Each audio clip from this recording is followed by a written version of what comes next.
사랑하는 성도 여러분, 사람은요, 누구라도 실수하며 살아갑니다. 작은 잘못도 있고, 때로는 돌이키고 싶은 큰 죄를 짓기도 합니다. 그런데 문제는 죄를 짓는 것만이 아니지요.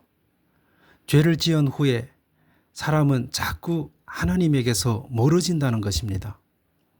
죄책감 때문에 숨고 싶어지고 부끄러워서 하나님을 피하게 됩니다.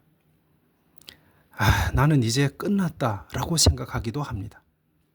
그래서 어떤 사람은 심지어 신앙생활을 포기하고 기도를 아예 멈춰버리고 예배 자리에서 멀어지기도 합니다. 하지만 오늘 시편 51편은 죄를 지은 사람이 어떻게 다시 하나님께 돌아오는지를 보여주는 말씀입니다. 이 시편은 다윗이 쓴 회개의 시입니다.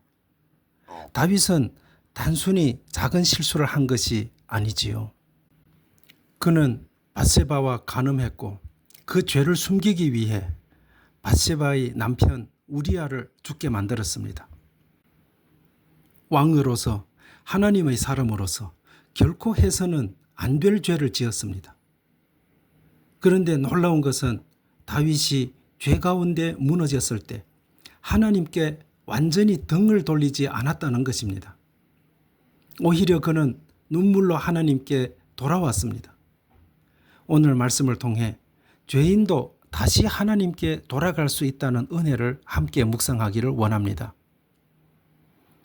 첫째로 회개는 변명이 아니라 하나님 앞에 죄를 인정하는 것입니다.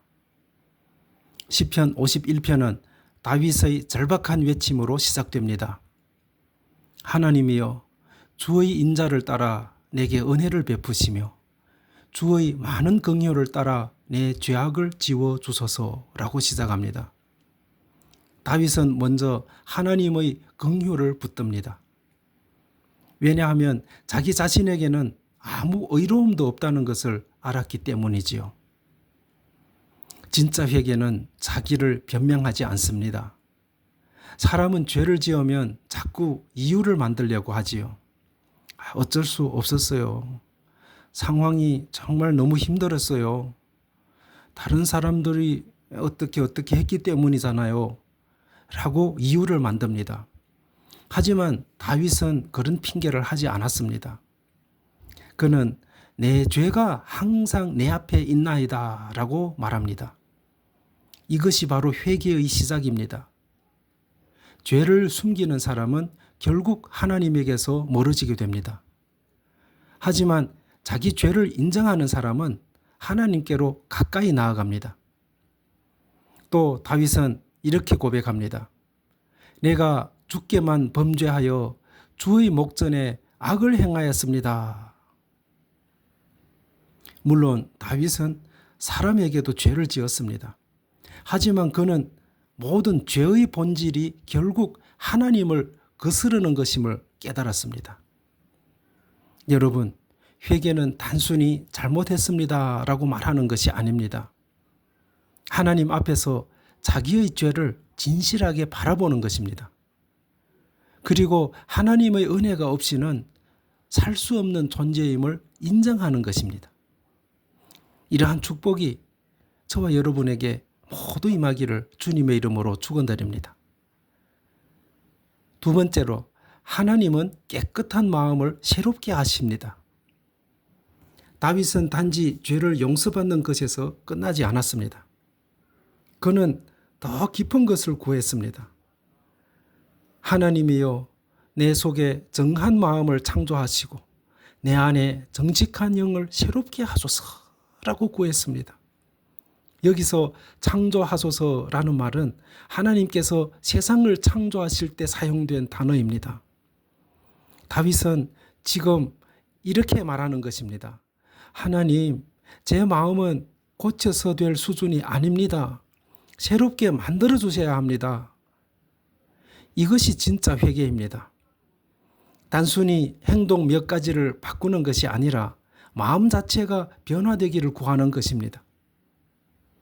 왜냐하면 죄는 겉의 행동만의 문제가 아니라 마음의 문제이기 때문입니다. 다윗은 또 이렇게 기도합니다. 나를 주 앞에서 쫓아내지 마시며 주의 성령을 내게서 거두지 마소서 라고 고백합니다. 다윗은 왕권보다 하나님의 임재를 더 두려워했습니다. 왜냐하면 그는 알았습니다. 하나님 없는 성공은 결국 공허하다는 것을 알았습니다.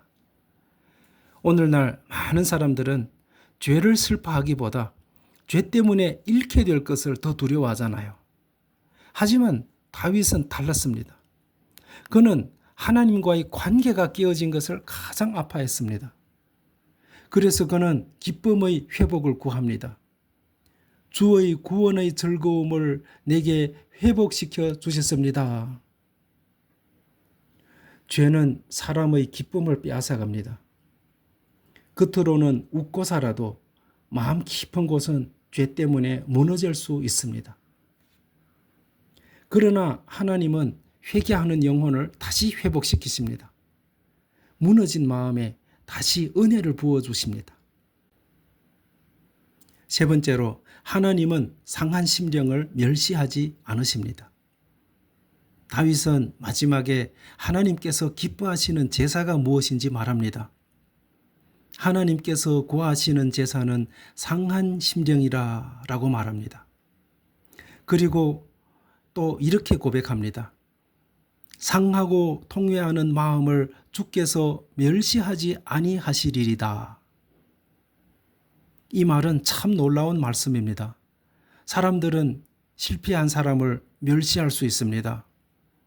죄 지은 사람을 정죄할 수 있습니다. 하지만 하나님은 진심으로 회개하는 사람을 밀어내지 않으십니다. 하나님은 완벽한 사람을 찾으시는 것이 아닙니다. 하나님은 자기 죄를 깨닫고 하나님께로 돌아오는 사람을 찾으십니다. 베드로도 실패했고 다윗도 실패했고 누가복음에 나오는 탕자도 무너졌습니다. 하지만 그들이 다시 살아난 이유는 하나님께로 돌아왔기 때문입니다. 여러분, 신앙의 핵심은 한 번도 넘어지지 않는 것이 아닙니다. 넘어졌을 때 다시 하나님께로 돌아오는 것입니다. 사탄은 죄를 지은 사람에게 말합니다. 야, 너는 끝났다. 하나님은 너를 받아주지 않을 거야. 하지만 하나님은 말씀하십니다. 얘야, 돌아오라. 내가 너를 회복시키겠다. 이것이 바로 복음입니다. 하나님 앞으로 돌아오는 저와 여러분이 되어야 합니다.